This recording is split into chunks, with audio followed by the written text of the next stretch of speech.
Hey Clubhouse, Miss Erin here. So today we are going to make a castle in the clouds.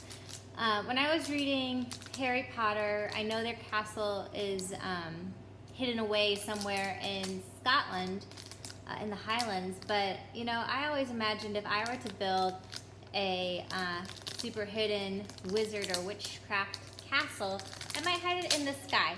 So we're gonna do a little two-part project today. For the first part, all you're going to need is, I have a little bit of gray watercolor here, liquid watercolor, and a big cup of water. As you know, watercolors are reactive with water, so the more water I put into the color, the the lighter it will be, and vice versa. The less water I use, the darker it will be. So I'm gonna get my brush really wet, and I'm just gonna tap it into the water, just a little bit. I don't really want a very dark gray at first. And I'm gonna just go around and paint some clouds. And I can go back and add, you know, more water to this, a little more paint. I'm just getting a little dip, right? I can always dilute it, but oh yeah, you can just play with it. I'm using watercolor paper too, if you have that. Works really good. And you just kind of want to go ahead and like play with the shapes here. Make some different cloud-like shapes, right? What are clouds? They're kind of fluffy. And we'll go ahead and draw our city on it later. Where would you hide a castle if you had a castle? Where would be a good spot for that?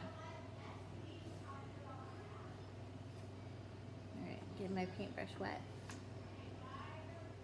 You know, the muggles definitely can't go up into cloud castles, I would say. But again, you're the artist. You can see I used a really dark gray right here. It looks really cool. We're just gonna keep painting clouds.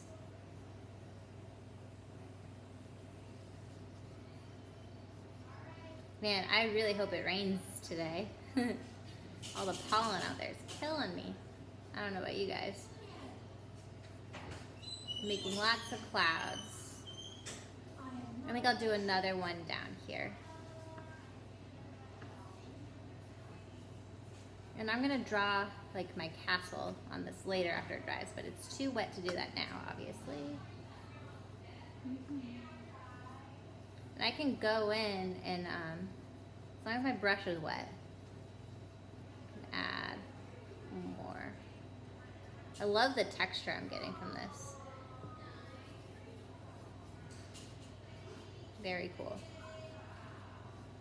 I'm envisioning my castle's gonna go right on top of the cloud.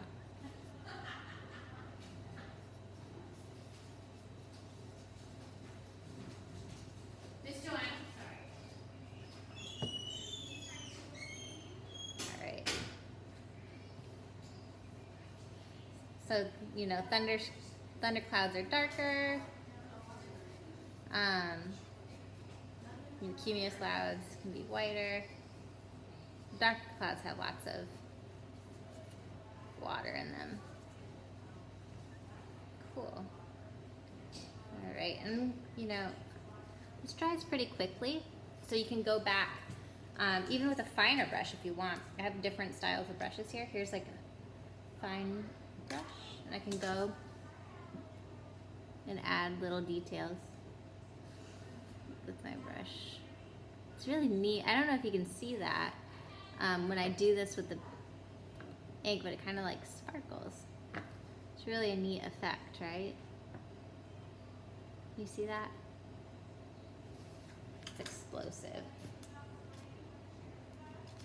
Ah. It's really neat. I'm a cloud. It works a little bit better if you wait for it to dry, like I did for this corner here. But you know what? There are no mistakes in you don't like that, you can just go back over with a wet brush and kind of blend it a little bit more. I'm just gonna keep adding. I like the darker lines. It's gonna be a thundery day in my castle. You know what, I think I need another cloud right over here. So again, I'm gonna get my brush wet and paint, paint, paint. It's kind of like circly shapes, right? I don't think a cirrus cloud would be able to support a castle, but I do think a cumulus cloud would. Maybe a cumulonimbus. I would hate to live in a cumulonimbus cloud though. It would be stormy all day. Again, what's really cool about watercolors, the more water you add, it changes the saturation of the paints. Get it nice and wet and you can kind of blend it around. All right, so you know what? I'm not even gonna add anything else. Here is my cloud. I'm gonna let this dry and then we will come back for part 2. For part 2, you're definitely gonna want like a black Sharpie. And then if you have crayons, wax crayons, that will be useful too. All right, happy painting.